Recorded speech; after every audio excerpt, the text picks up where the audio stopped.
Hey guys, today I'm going to show you how to edit or customize Wix checkout page, and this is actually very easy. At first, head over to your Wix page. As you can see, there's only a few things that you can change. Let's say this is my page.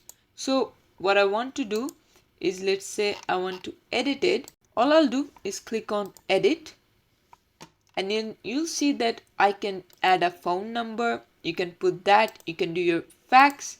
If you want to add anything, you can put your site email address, things like that over here, or over in this forum. Which you can do is change colors. So basically you can do all of this. Just head out, like let's say edit, I click on this one, and then section design, and then I can also choose any other layout that they have available.